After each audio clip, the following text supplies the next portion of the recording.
guys, Mary's here and welcome back to my YouTube channel. So for today's video, gagawin natin tong look na to. Yung sa ID filter, yung nag-trending or karamihan na ginagamit na filter sa Instagram story. Ang ganda kasi ng effect nito, so naisipan ko din siyang i-try kung kaya ko ba siyang gawin through makeup. So, if you guys want to know on how I did this look, just keep on watching. So first, mag-a-apply muna ako ng moisturizer and I'm gonna be using the IY Aqua Moisturizer Glue.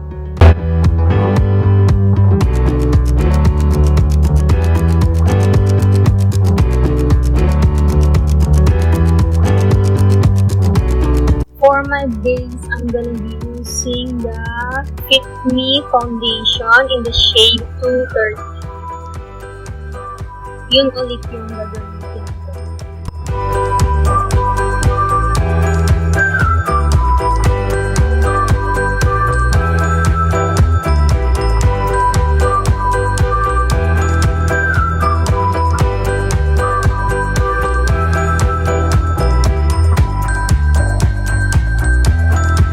For my concealer, I'm gonna be using again the Maybelline Super Stay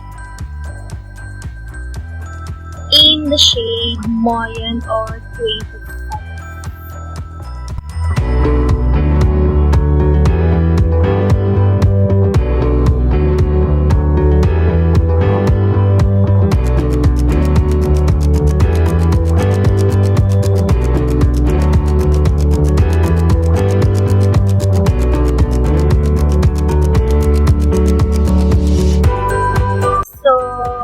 Gagawin natin look is clouds and karamihan nun or parang mostly atang itsura nun is peach or pink orange, ganun. So, mag-umpisa muna tayo sa eyes.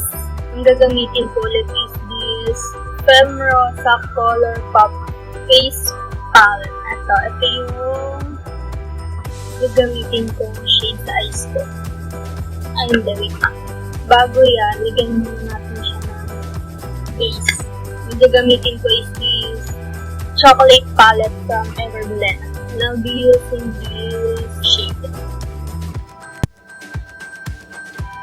Yan yung gagamitin ko na. So, ilalagay ko muna siya dito sa outer layer of my eye para ma-emphasize yung color.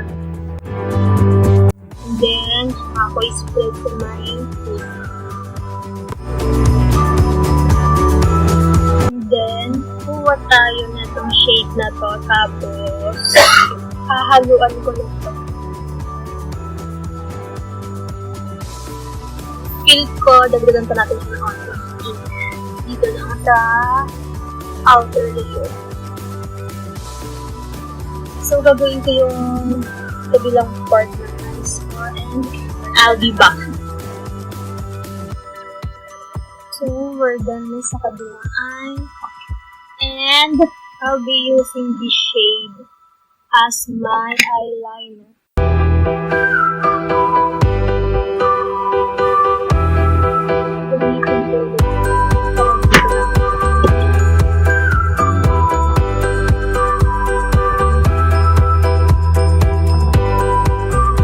Next is the eyebrows.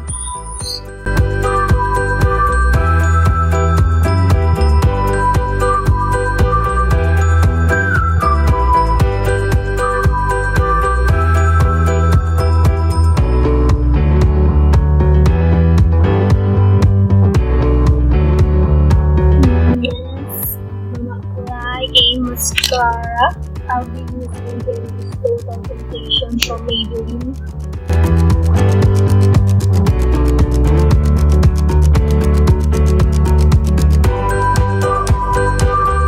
Okay, we're done. Tayo dito sa part na to. Now, we'll proceed to the face.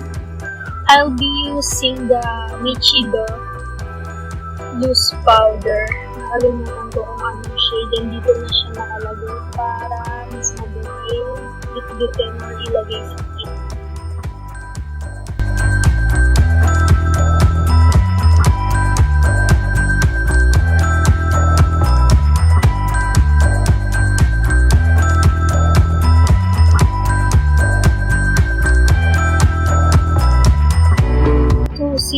sa IG filter, ang look ng close ko eh parang sun is yung effect ng blush and makapal yung blush on doon.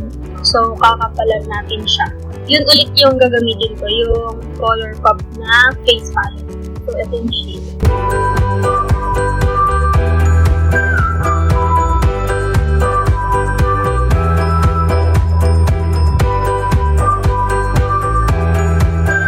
Tapos, gamitin natin itong shade para sa ilalim.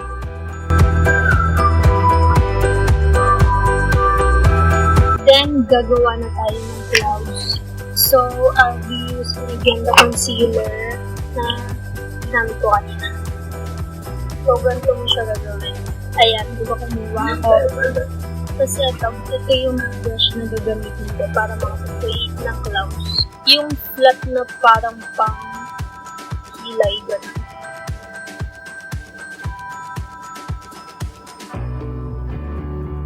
Yan, pababa mo lang siya gagawin.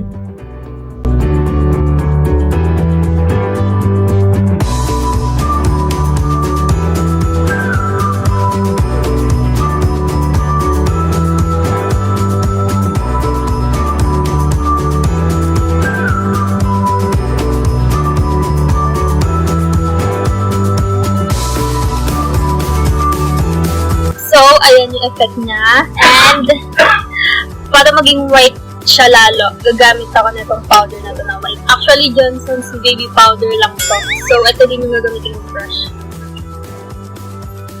I-fill in ko lang yung nilagyan ko ng concealer. Yan.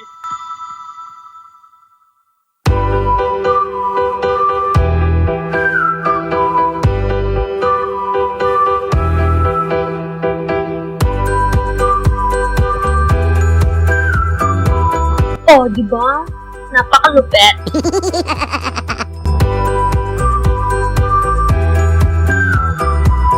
Let's proceed na sa lips. So, ang effect nun parang gradient lip. So, gagawa tayo ng gradient lip. And I'll be using these two lip tint. This is the Courageous Smudging Tint Stick from Althea, Korea. And Color Tint from Colorette in the shade Coco. So, ito muna ilalagay ko dito sa base. Kasi ito yung light. By the way, ito yung pang-i-smudge ko para maging gradient look siya.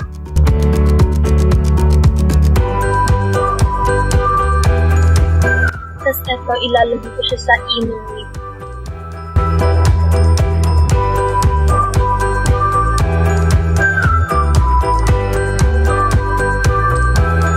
So, I think we're done. Mag-apply na lang tayo ng highlighter. And I'll be using again this Curline Diamond Green Highlighter. Onti lang, as in sobrang onti lang.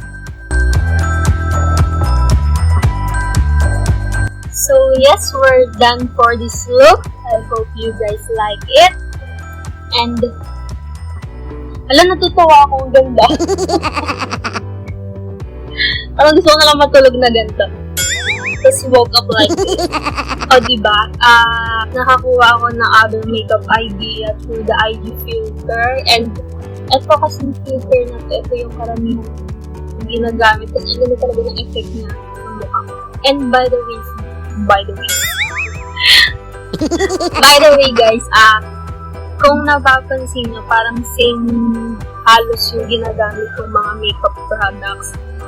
Kasi, yung mga makeup ko, naiwan ko sa doon. So, ilan lang yung makeup na nadala ko, isang kit lang yun. And nandun yung drawer ko, dinala ko kasi yun doon. So, andun lahat ng complete na gamit ko, lahat ng ka-artian ko sa mukha ko, naiwan ko doon. So, ayun, pinagtatagan ko na ito yung gamitin. And, kaya naman na mag-experiment or mag-improvise naman na ito lang yung gamit nyo. And look, nakagawa ako ng panibagong look or makeup. Ganda, no? Parang akong anghel. So, to complete this look, magsusot lang ako ng mga accessories. So I'm back! By the way, natitintas ko na pala yung shirt ko. Gusto ko lang i-flex.